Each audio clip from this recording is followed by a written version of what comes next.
السلام علیکم، بسم اللہ والصلاۃ والسلام علی رسول اللہ۔ سوال ہے کہ ایک آدمی صبح یاسین تو پڑھتا ہے لیکن صبح کے اذکار نہیں کرتا، اس کے بارے میں رہنمائی فرمائیے۔ خلاف سنت کام کر رہا ہے۔ اس کی مثال میں آپ کو یوں سمجھاؤں گا نا کہ آپ جب نماز میں کھڑی ہوتی ہیں تو آپ وہاں پر سورۃ الفاتحہ پڑھتی ہیں، تو سورۃ الفاتحہ کی جگہ اگر آپ وہاں پر التحیات للہ والصلوات پڑھنا شروع کر دیں، کیا یہ درست ہوگا؟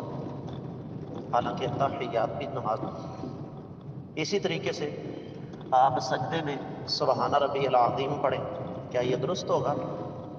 یقیناً نہیں، حالانکہ سبحان ربی العظیم نماز کا ہی حصہ ہے۔ تو سورہ یاسین قرآن کا حصہ ہے، اس میں کوئی شبہ نہیں، لیکن سوال یہ ہے کہ نبی کریم صلی اللہ علیہ وسلم نے صبح جو اذکار فرمائے ہیں وہ کون سے ہیں؟ کیا ان میں سورہ یاسین شامل ہے؟ یقینی طور پر نہیں، اور اگر نہیں تو ہم سورہ یاسین پڑھتے ہیں۔ میں یہ نہیں کہتا کہ قرآن پڑھنے کا ثواب نہیں ملے گا، سورہ یاسین قرآن کا حصہ ہے۔ صبح فجر کے بعد سورہ یاسین پڑھنے والے کو قرآن پڑھنے کا ثواب تو ملے گا، لیکن جو مسنون اذکار آقا علیہ الصلوۃ والسلام نے بتائے ہیں ان اذکار کا اجر و ثواب اسے نہیں مل سکتا۔ اور یہ دراصل اس کے پیچھے ایک سوچ اور ایک فکر ہے، وہ کیا کہ ہمیں دین وہ چاہیے جو ہمیں اچھا لگے۔